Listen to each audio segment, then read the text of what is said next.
Hey guys, welcome back here to Intuitive Angling. Appreciate you guys swinging by the channel. Always appreciate that. And hope you guys are having a good Christmas. At the time of filming this video, it is Christmas Day, and wanted to get a quick video out between getting ready to having some family over to eat here in a little bit. And wanted to put a little video out for everybody. So we're going to talk about another co-angler story, guys. I'm going to talk about the Snoopy Rod co-angler today, and sort of take you back in time a little bit to that. Hope you guys enjoy the story here. Also, guys, a quick reminder before we get started. Just want to let everybody know, thank you very much for everybody that's taken time to subscribe here at Intuitive Angling. Appreciate everybody that's hitting that subscribe button. And also, guys, a quick reminder about our channel memberships. If you guys like the channel, you get something out of it, a good way to give back is to become a member.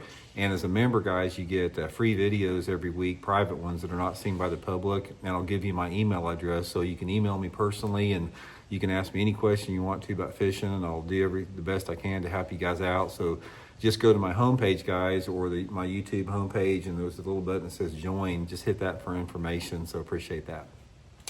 Okay, one of the most popular videos that I do, guys, is these old co-angler stories, and I've got tons of them because I've fished with well over 1,000 co-anglers, like I've talked about before, over the course of my 40-some year fishing tournaments. So I've got a limitless amount of stories from co-anglers, some that stand out a little bit more than others.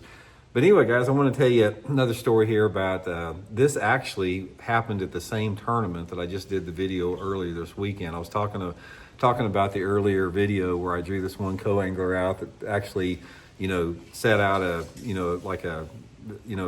tablecloth on the back of my boat and fixed himself lunch, and he had this big lunch spread in the back. But that was my second day co-angler. My first day co-angler in that same tournament was also memorable, and I'll tell you a little bit about that. So anyway, we drew back then, guys. When you drew for your partners, they gave you you got your phone number, and you call them up and you try to make plans for the next day.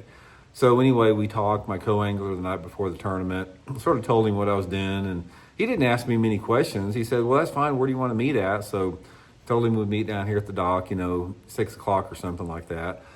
And I'd just pick him up on the dock. So anyway, when I picked him up at the dock, I think this was an April tournament. Yeah, I believe it was the April or May tournament. Picked him up at the dock, and the only thing he had with him was he had, he had a rain suit on, just a clothes. And all he had with him was this Snoopy rod. It wasn't a Snoopy rod, but like when you go to Walmart and you buy those little kid rods that are in the bubble pack, it has like the Zebco 202 on it, but it's in a bubble pack, and it's got like a bobber inside the pack. He had one of those, and he had one of these little bitty tackle boxes. This thing was about this big and about that tall, like that, and that's what he's got. He gets in the boat with that. And anyway, I was sitting there talking to him, and I said, "Well, have you done much fishing before?"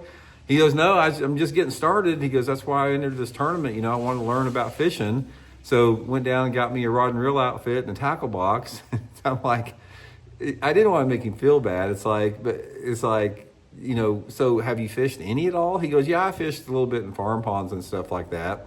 So we're sitting there talking, and like I said, he's got I call it a Snoopy rod, but he's got his Snoopy rod right there with it's still in the package now. He hadn't even taken it out of the package. It's still in the bubble wrap, but he's got it right there next to where you put your rods as a co-angler.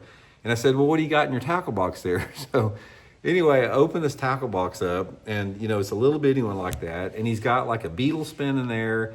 He's got like a rooster tail. He's got some bobbers with like those gold hooks on it like that. And I think he had like a little Rapala minnow or something like that, just some little bitty Rapala minnow like that. And that's all he had. He had like 3 or 4 lures in there. And so I'm like, "Man, I don't know if you're going to catch anything of that. I tell you what, I'll set you up with a lure." So I pulled him out of shaky head, and rigged up a little shaky head for him, a little 4-inch shaky head. And I said, "You might try this right here. I think you can probably catch some, because they bite a shaky head good on Beaver Lake." So anyway, we're sitting there. We've got like an hour before we're taking off. We're just talking. He still hadn't got his rod out of the bubble pack. It's still in the bubble pack. So we get to my first spot, and he finally says, "Well, I guess I need to get rigged up here." So he's back. I'm fishing and everything. And he's back there, and he takes the rod. It's a 2-piece. It's like a 4-foot rod, like 2 pieces. 2 pieces long, but it's only like 4 feet. And he's got this Zebco 202 on it with like 10-pound mono or something like that.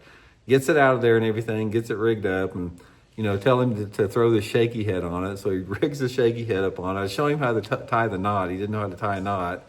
And he fished with that little 4-inch Snoopy rod all day long with that shaky head, and he caught 2 fish on it. He caught 2 keepers that he weighed in that tournament on the Snoopy outfit with 10-pound mono on that. But I just got a kick out of it, because the thing about it now, guys, we used to draw a lot of anglers out. This was 25 years ago where I'm talking about. Back then, most of the co-anglers, they were just like that. They didn't know anything about fishing. They were just there to want to learn. And now it's like the dang co-anglers are good enough to be pros. Everybody's skill level is so off the chart now, thanks to YouTube videos like this, like my channel and other channels out there, that you don't have those type of guys out there anymore. The dudes that throw the spin cast outfits are just nowhere to be seen. But I will never forget that, guys. It was just such, and like I said, I didn't say anything about it. I was getting a kick out of it, because we all got to start somewhere, man.